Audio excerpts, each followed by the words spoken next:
I'm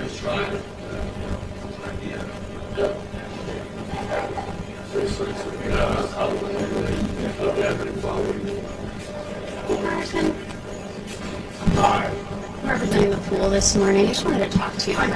How are you doing? We're doing well. Is it warm in the pool? It's okay today.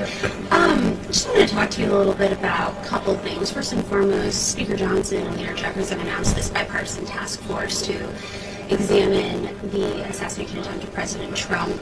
Do you have any information on that in terms of who's going to be part of that task force, or what we can be looking for in terms of the timeline of that task force? Well, I certainly think that members of the oversight will be included.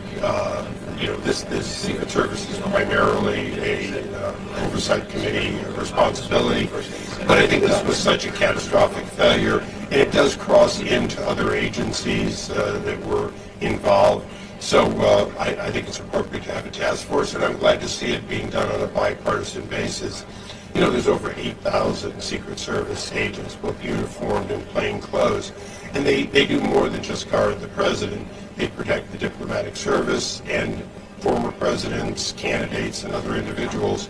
And so this spans far more than just one person. Is there any expectation of, so Secretary Marcus was invited for today's Homeland Security hearing, and he is not attending.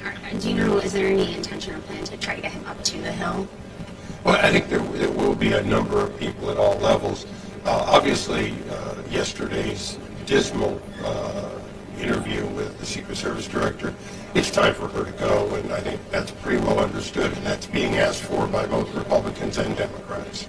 And then shifting gears a little bit, looking at the election, we now have Vice President Kamala Harris, presumptive Democratic nominee now. What do you make of that, and how do you think, does that affect Republicans' plans looking down ballot in terms of the fall and all, in terms of how you will campaign? Vice President Harris was my home state senator for a number of years. She's extremely liberal. She is to the left of Joe Biden's administration. And I think that's going to be really what we have a discussion about is, do we need somebody more liberal, more open border, more of all these things, or are we going to make a pivot back toward the center, one in which we enforce our laws, enforce our borders, and try to deal with homeless and other problems. So I think it actually makes for a lively debate. We're no longer debating about an infirmed president.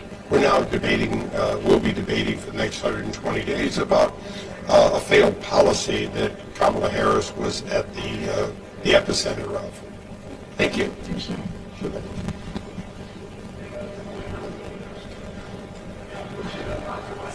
My words a little bit.